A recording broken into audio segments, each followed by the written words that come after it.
días, nos encontramos con Javier Ortega Badilla, doctor en teología, quien cursó sus estudios en ICD de Argentina y se especializa en exégesis bíblica.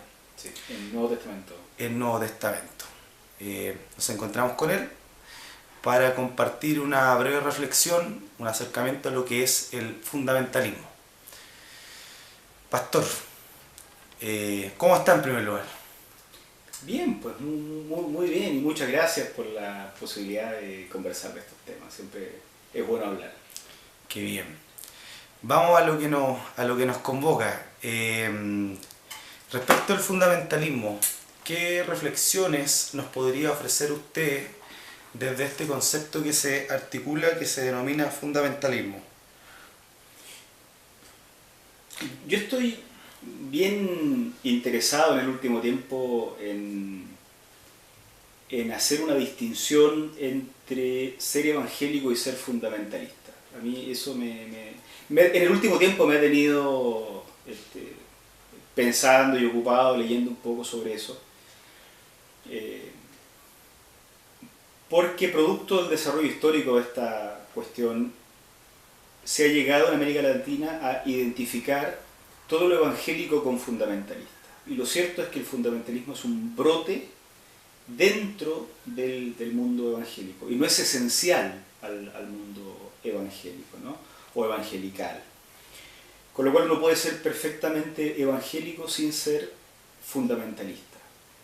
Y en este nuevo brote del fundamentalismo en América Latina, producto de un avance importante de predicadores, escritores norteamericanos fundamentalmente,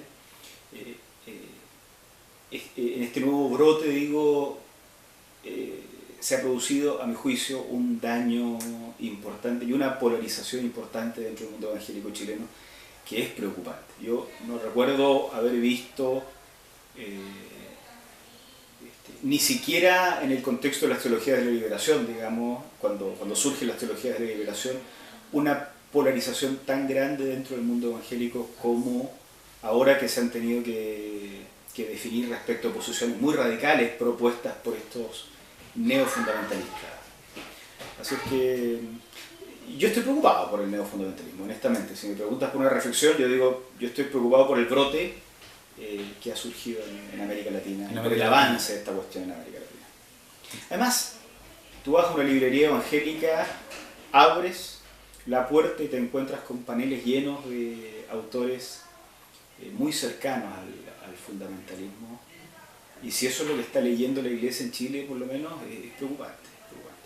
Perfecto. En la historia, ¿dónde aproximadamente y cómo surge el fundamentalismo? ¿Hay algunos líderes que se lo adjudiquen? ¿Cuáles son sus principales pivotes, digamos? ¿Cuáles sus ideas, cuáles son sus ejes? El fundamentalismo comienza a surgir hacia fines del siglo XIX en Estados Unidos como una forma de reaccionar a lo que está pasando en Europa, digamos, o lo que está llegando desde Europa a Estados Unidos, y que habría sido considerado como una posición progresista de los teólogos de la época.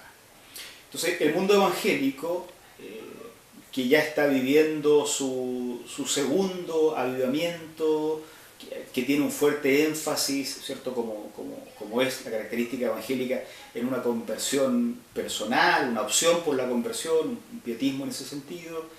Dentro de ese marco hay una fuerte influencia de las ideas progresistas que vienen de Europa. Como reacción a estas ideas progresistas surge esta forma de entender la fe en la cual habría que afirmar ciertas verdades que estarían siendo puestas en duda por el pensamiento progresista. Por ejemplo,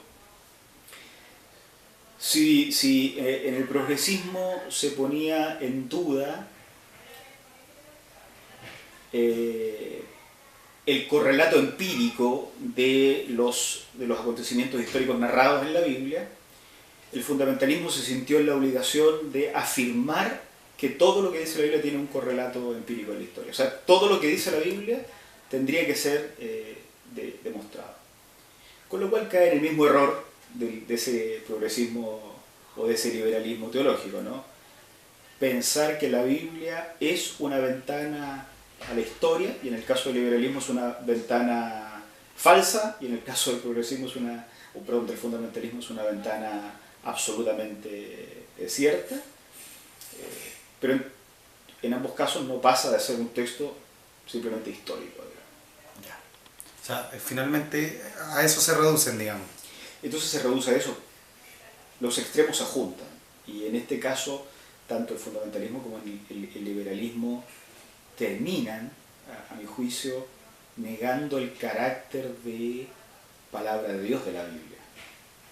Ambos intentando hacerlo bien, lo correcto, pero reduciendo la Biblia a un texto histórico. Por eso la Biblia era usada para pelearse con los científicos por un lado, Perfecto. o sencillamente para decir no sirve para nada y se tira a la basura. Es por esto que, digamos, en el ámbito nacional, o más bien latinoamericano, también surge esta idea de hacer apologética, digamos, pero tomando el texto en el sentido literal, y muchas veces utilizarlo como un libro científico, como un libro, digamos, para el cual sirve para hacer política, y, digamos, reduciéndolo a esos espacios y olvidando finalmente que es palabra de Dios. Claro, lo que pasa es que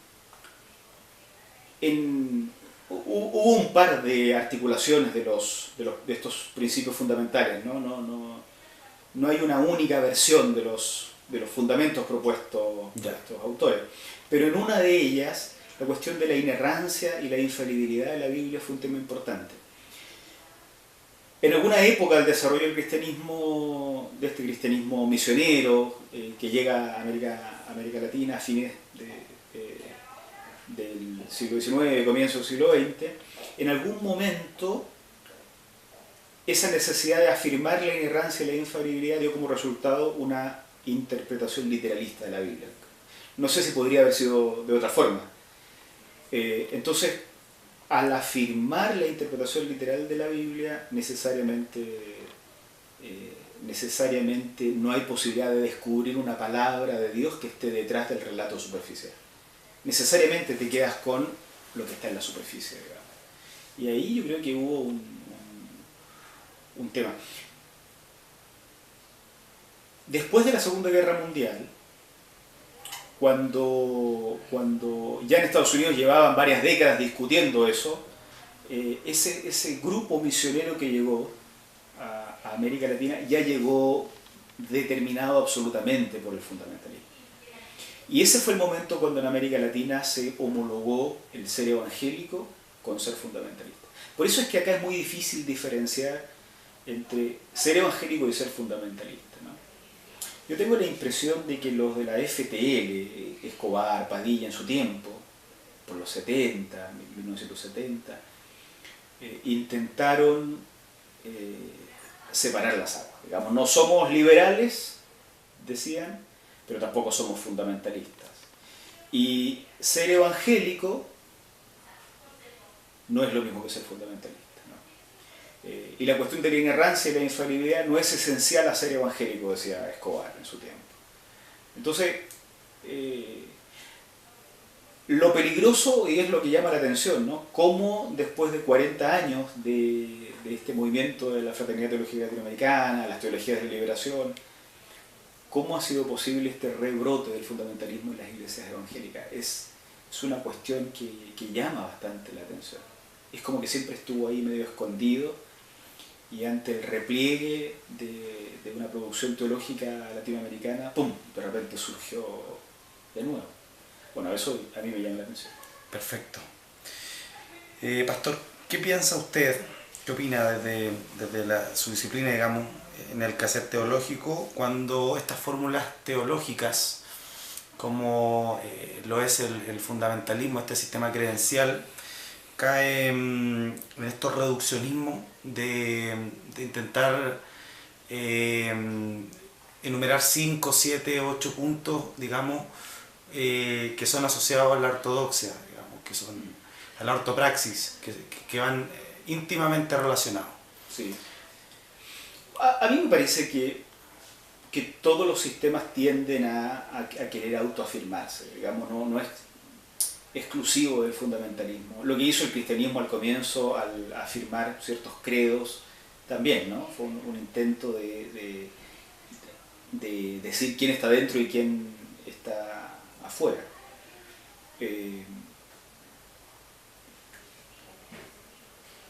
Claro, el problema en este caso específico es que estas posiciones o estas doctrinas ortodoxas se convirtieron en sí mismas en un objeto de fe. Entonces, se redujo el Evangelio a un sistema de doctrinas, lo cual es la negación misma del Evangelio de Jesucristo. Digamos. Precisamente lo que tú lees en el Nuevo Testamento es que Jesús intenta hacer, y lo logra, digamos, hace explotar esos sistemas religiosos reducidos a normas. Exacto. Pero lo que Jesús había logrado, digamos, en estas posiciones donde el Evangelio se reduce a normas, se intenta revertir, parece. No conscientemente, por supuesto, pero se revierte. Entonces lo que tenemos al final son comunidades de fe muy fieles a ciertas normas que han sido homologadas con la palabra de Dios. El Evangelio reducido a la norma, la palabra de Dios reducida a las doctrinas denominacionales, el Evangelio y el reino de Dios reducido a un conjunto de valores, la imposibilidad de ver en las palabras de Jesús algo más de las doctrinas que ya hemos votado, digamos.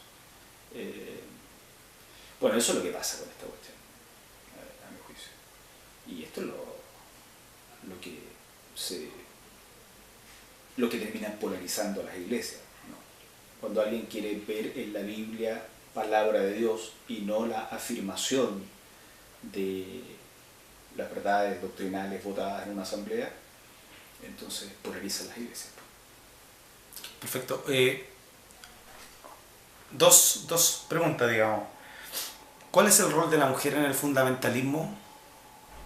¿Hay una cosificación tal vez de la mujer o un relegamiento en segundo plano desde esa lectura literal? Por ejemplo, pienso yo autores de estos mismos que son éxito de venta, que posicionan a la mujer como relegado en segundo plano, en donde no pueden tener acceso a una ordenación pastoral, digamos.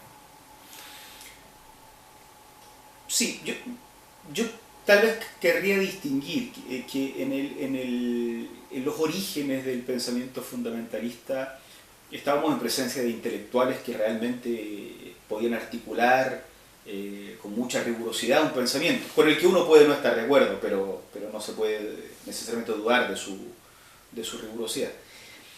Este neofundamentalismo ya parece estar siendo defendido por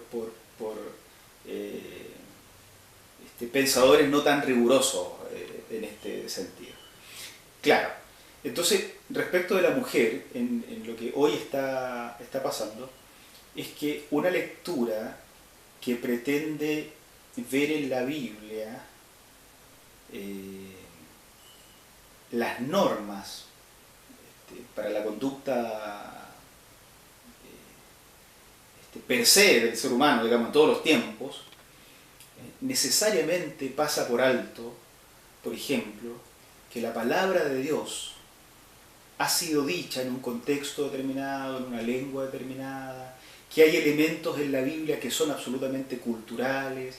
Entonces, dentro de este pensamiento fundamentalista actual, lo que se hace es comunicar como palabra de Dios, o entender como palabra de Dios, elementos que están en la Biblia que bien pudieran ser absolutamente culturales. No se toman en cuenta los géneros literarios, no se toman en cuenta los catálogos de deberes domésticos, que son formas preestablecidas en la época del siglo I. Se traspasa el mensaje de la palabra de Dios con cultura y todo. Y Y eso además se hace de manera inconsistente, porque se hace respecto de ciertos temas y respecto de otros no se hace. Muy cerca del texto que prohíbe a las mujeres hablar están los textos que mandan a los esclavos servir a sus amos. Exacto. Y probablemente, aunque uno no lo puede asegurar, probablemente ninguno de los defensores del fundamentalismo estaría de acuerdo con volver a la esclavitud. Bueno, eso no lo puedo asegurar, digamos, pero uno esperaría que no. Entonces, sin embargo, los textos que están al ladito, de la mujer que tiene prohibición de enseñar o hablar o lo que fuere, esos sí se traspasan con cultura y todo. Hay posiciones todavía más radicales, ¿no? Ayer precisamente estaba leyendo de un pastor que, citando la Biblia, decía que a las mujeres que tenían un comportamiento sexual indecoroso, lésbico por ejemplo, o relaciones bestiales como las que habla el Antiguo Testamento, todavía hoy debían ser asesinadas. Y eso efectivamente lo sacan de la Biblia, una lectura literal de la Biblia. Muchos de esos líderes están convencidos de que al leer así la Biblia están siendo fieles a la idea de que la Biblia es palabra de Dios, inerrante, infalible, y entonces la interpretación tiene que ser necesariamente literal.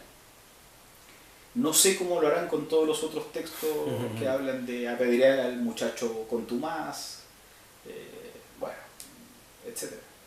Pero claro, no se hace una lectura que distinga el mensaje que debe traspasar las generaciones de los elementos culturales que son portadores de ese mensaje.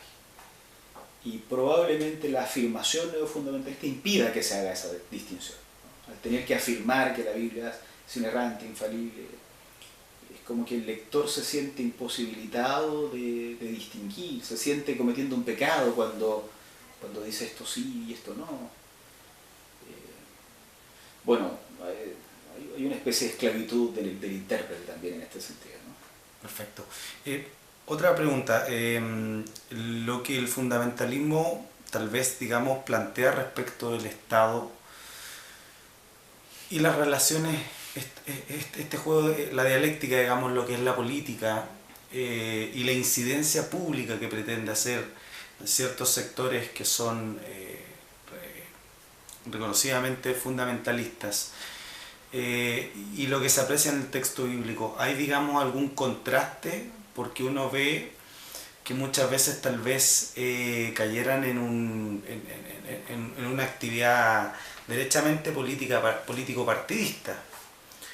Digamos, hay un riesgo evidente cuando la Iglesia traspasa lo que se considera tal vez un límite.